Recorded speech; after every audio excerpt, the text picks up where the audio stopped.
Welcome to Insi Kitchen.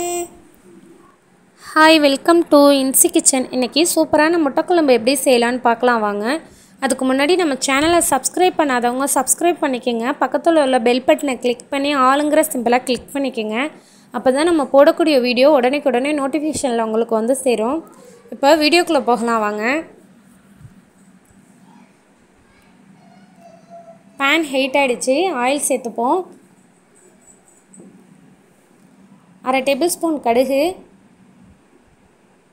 1 table spoon பெருஞ்சீரகம்,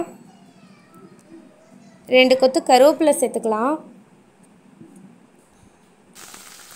medium சைஸில் 2 வெங்காயத்தை பொடியாக கட் பண்ணி அதையும் சேர்த்துக்குங்க. 2 பச்சை மிளகா சேர்த்து நம்ம நல்லா அதை வதக்கி விட்டுக்கலாம். வெங்காயம் ஓரளவுக்கு வதங்கிடுச்சு. இந்த ஸ்டேஜில் நம்ம தக்காளி சேர்த்துக்கலாம். மீடியம் சைஸில் 2 தக்காளி.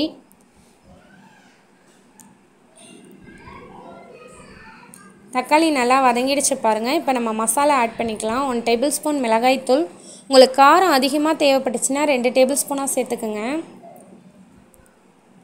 2 டேபிள் ஸ்பூன் குழம்புத்தூள், மீன் குழம்புக்கு யூஸ் பண்ணுற தூள் தான்.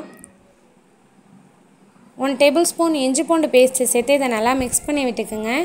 இஞ்சி பூண்டு பேஸ்ட்டு சேர்த்ததை நம்ம வீடியோவில் காமிக்கல.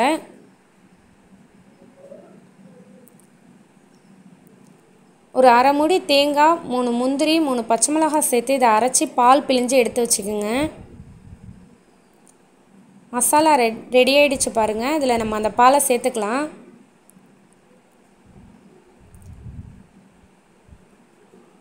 அந்த பாத்திரத்தை அலசி ஊற்றிக்குங்க. இதை மிக்ஸ் பண்ணிவிட்டு கொஞ்சமாக உப்பு சேர்த்துக்கலாம். தேவையான அளவு உப்பு சேர்த்துக்குங்க. இதை க்ளோஸ் பண்ணி வச்சிடலாம்.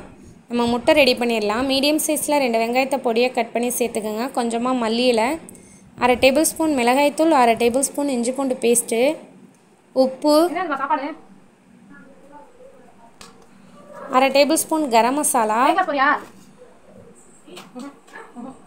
3 முட்டை சேர்த்துக்கலாம்.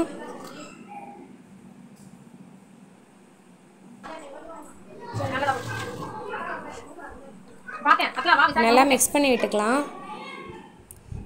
முட்டையை நம்ம வந்து குழிப்பணியார சட்டியில் தான் ஊற்ற போகிறோம். எல்லா குழியிலையும் ஆயில் விட்டாச்சு. ஆயில் ஹீட் ஆகிடுச்சு. முட்டையை ஊற்றிக்கலாம்.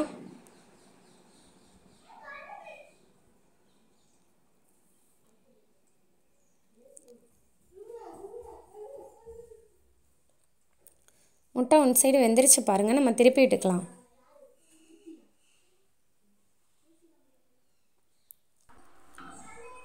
முட்டை 2 சைடுமே நல்லா வெந்திருக்கு பாருங்கள். முட்டையெல்லாம் நம்ம எடுத்துக்கலாம். முட்டை ரெடி ஆகிடுச்சு. ஆணமும் நல்லா கொதித்து நல்லா ரெடி ஆகிடுச்சு. ஆணமும் இந்த ஆணத்தில் நம்ம முட்டையை சேர்த்துக்கலாம். எல்லா முட்டையும் சேர்த்து ஒரு 10 நிமிஷம் குறைச்சி வச்சுருங்க. மேலே மல்லி இலையை தூவிடுங்க. அவ்வளோதான், ரெடி ஆகிடுச்சு.